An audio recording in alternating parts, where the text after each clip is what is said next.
astonishing that 77 years after their construction, that these buildings are still used as public housing for people in Austin. That says a lot about the build quality of those buildings, the original design standards that went into their construction. There's nothing fundamentally flawed with the buildings. I push back on any suggestion that those buildings need to come down because you need to prove to me that they should come down. I do not operate from the same frame of reference under the assumption that they should come down until you prove they should. I mean, that's similar with other historic landmarks. I've been living here going on 8 years now. I got here in, I think, 2009 in October. And they've been signing my lease every year in October. And because it goes all that paperwork, but that's no problem. It's always about making yourself better. That's what life's all about, you know. And that's why we wish they could hurry up and get this place in order so improve my life while I'm here. I mean, I don't hate it the way it is. As they say, keep it the way they want it. But it's not convenient for the people who live here. We don't have what we actually need to have because of the lifestyle here. A lot of the guys here don't even have their own window units. That's my window unit, and that's my washing machine in there. Pay for all that. I wish they had where we had dryers, but I'm happy that we got the clothesline, which is nice too. So everything is nice and convenient. I'm thrilled with the stuff we got what we got. I just wish we can get it up to date. You know, just get some real central air and heat. Get the walls where they're not bricks. I can hang in my pictures. See, I got my looking taped up on the wall, right? I like looking at my family. It'd be nice to have them on frames and like regular people do. And then I don't have to hear people talking through the walls. Rosewood Courts is in some of the most high-priced, when it was built, it was scarcely in the city limits. It was specifically cited there because it would be out of sight of white people. What about now? Now it's technically considered to be in what Austin is already starting to call its downtown, or the East End. Right? The historical black centers of Austin, where black Austinites were segregated to, now it's attractive. We know this because Rosewood is gentrifying everywhere. There is private sector spec housing being built next to Rosewood right now, which puts the lie to this idea that it's undesirable, it's a crime-infested slum. No, private sector capital is going there now. Is that like a project for you?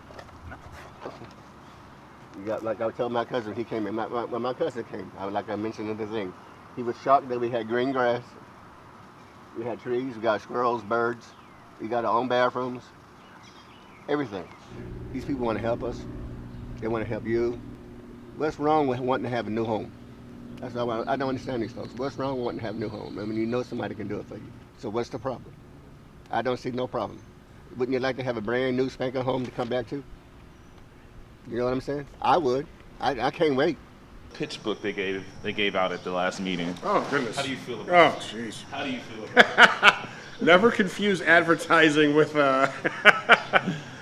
never confuse advertising. I mean, this is the kind of stuff they showed residents. Okay, there's nothing new in this. If they can make this look like that, or even close to that for the park area, that's an improvement.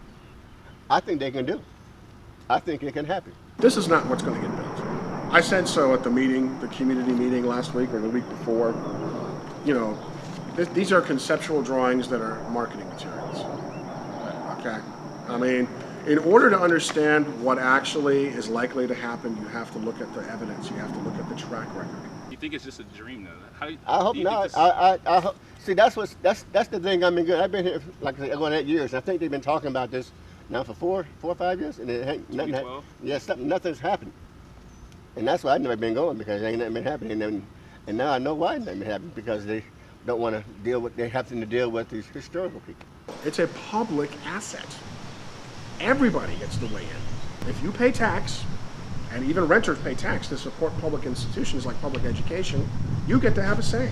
That's what democracy means. Same thing here. It is fundamentally a logical non sequitur to suggest that this is only the current residents. Rosewood is nationally significant, even internationally significant. It's a larger discussion than just the current tenants. I don't understand this about why they want to hold on to an old building when they can make that building new and benefit people.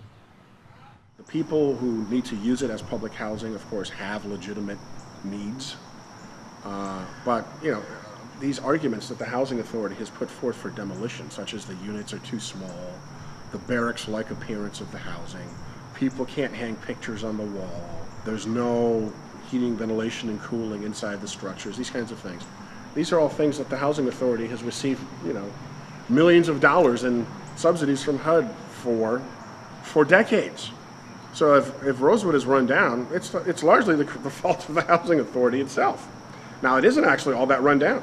There is an empirical discussion to be had about what would need to take place in terms of upgrading the buildings, but it's mainly a technical discussion. It's not complicated. It wouldn't be that difficult or that expensive to upgrade Rosewood.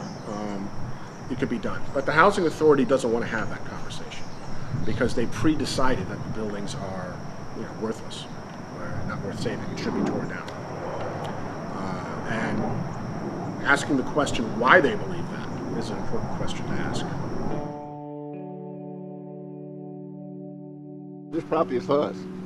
It's for people who are low income or who are on government assistance.